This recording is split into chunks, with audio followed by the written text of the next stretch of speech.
Nature produces the raw material on the left, a stone with a pitted, dull surface that hides its vivid interior. The gem on the right is the result of human intervention, where every angle has been calculated to bring that color to the surface. Geologic processes create these minerals over millions of years, but their recognizable beauty remains trapped behind a rough exterior until a technician applies specific geometric principles to the stone. This technician is the lapidary. They must function as both a structural engineer, understanding the physical limits of the crystal, and an artist who can envision the final shape hidden within the rough. While the term lapidary covers most colored stones, the industry treats the cutting of diamonds as its own distinct discipline, using the specific term diamond manufacture to describe the process.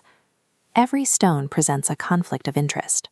The cutter has to weigh the desire for a larger, heavier finished gem against the need to cut away material to improve its color, enhance its durability, or create specific optical effects. These decisions are permanent because gem cutting is a subtractive process. A single misplaced facet can instantly devalue a stone that took millions of years to form. Some stones require a different technical approach. When a material is opaque or translucent, light cannot pass through it to reflect off internal angles. For these materials, the lapidary uses non-faceted styles. These rely on smooth, curved surfaces that allow the viewer to see the stone's natural patterns and surface luster without the distraction of sharp edges. We can clearly see this with malachite, where the rough material is sliced and polished to expose its internal banding, a feature that would be lost or distorted if the stone were cut with flat facets. In some cases, the cutter may opt for a freeform or Baroque cut. Here, they simply polish the stone's natural, irregular surface, preserving as much of the original weight as possible while revealing its color.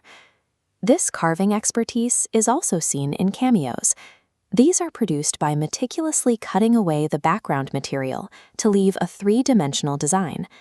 The inverse is the intaglio, where the design is recessed into the surface of the stone, often used historically for seals or signet rings.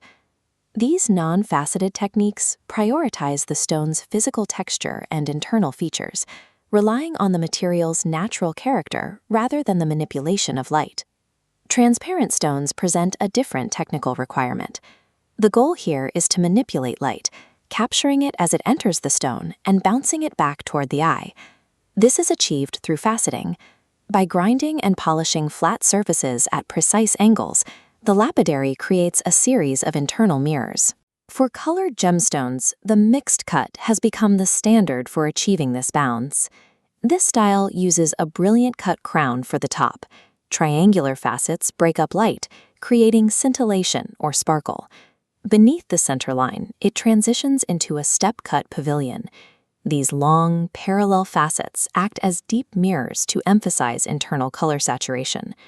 By combining these two styles, the cutter can maximize the stone's brilliance through the top, while using the bottom to deepen its perceived color and retain its physical mass. These faceted styles function as optical traps, where every angle is positioned to capture light and bounce it back to the viewer. Some modern lapidaries choose to move away from these traditional symmetries, looking for ways to emphasize the unique, often irregular features of a specific crystal. This has led to the development of fantasy and artistic cuts, where the design is dictated by the inclusions or growth patterns within the stone itself. In the late 1960s, Bernd Moonsteiner moved away from traditional flat facet symmetry to create what is now known as the fantasy cut. We see the result in this amethyst.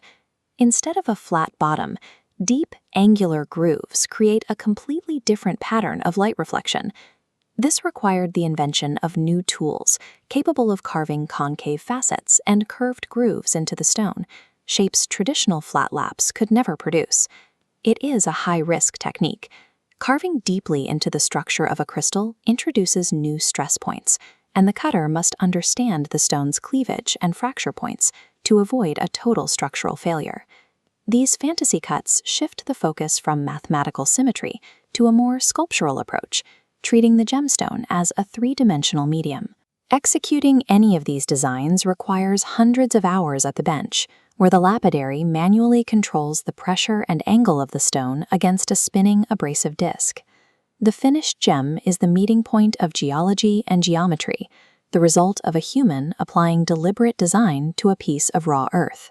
Whether it is the smooth relief of a cameo, the precise angles of a mixed-cut sapphire, or the carved grooves of a fantasy cut, every shape is a response to the material's physical properties. The final appearance of a gem is never an accident. It is a record of the technical choices made by the cutter to prioritize color, light, or form. The next time you look at a polished stone, consider the technical trade-offs required to create it. Behind every sparkle is a series of deliberate decisions made to show you exactly what the stone is capable of.